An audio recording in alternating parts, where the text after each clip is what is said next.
Hi, this clip is going to take you through from start to finish how to achieve the perfect domed cupcake. This is one of the questions we get asked most frequently at Karina's Cupcakes, and this is one of the easiest methods you'll be able to achieve every single time a beautifully domed cupcake. So let's get started. I have some pink simple sugar paste here that I've coloured using the Rainbow Dust Pro Gels, and a vanilla cupcake.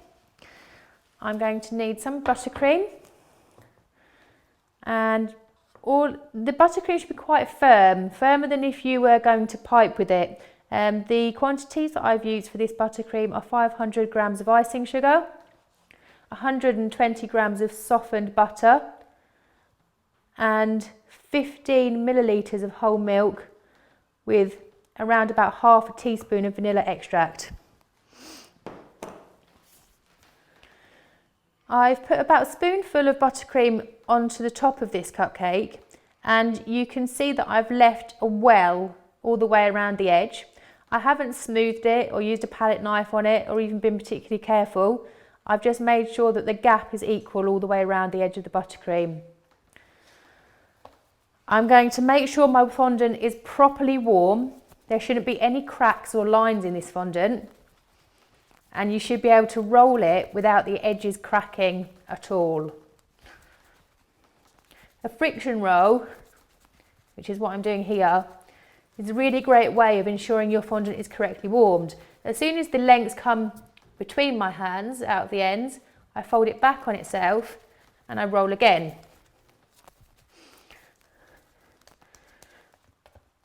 Lay it down on the top. We're just going to add in just a smear of corn flour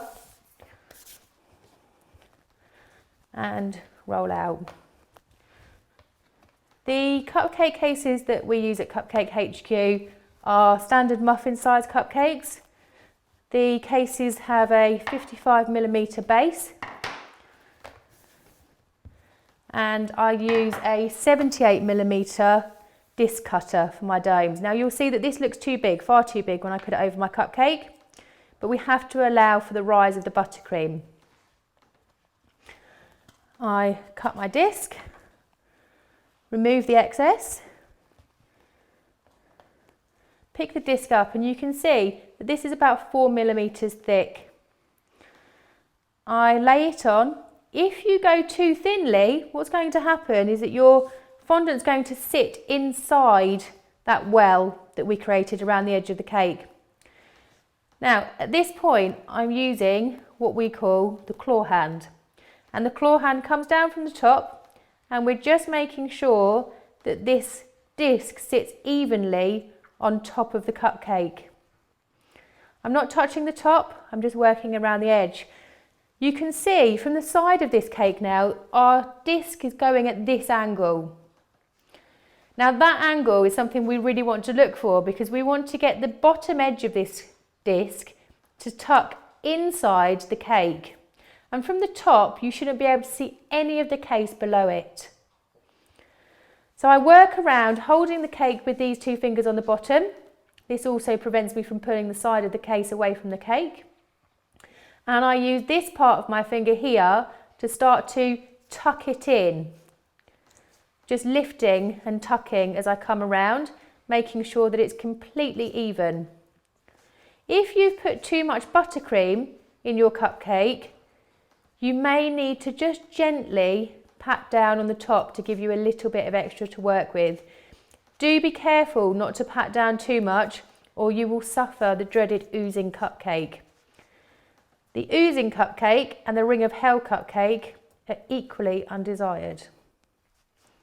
We come down, once you've got all of those edges tucked in, we're going to bring this top edge, the straight edge, down to form a seal. And I'm using this part of my fingers to bring that seal down. And I'm just pushing it gently into the top of the muffin case.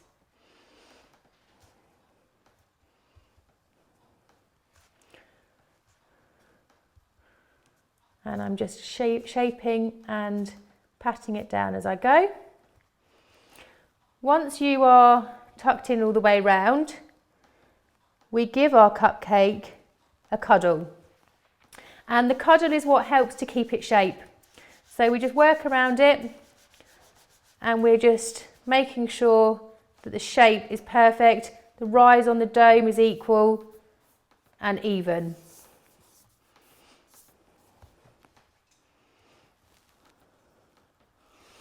And that's it.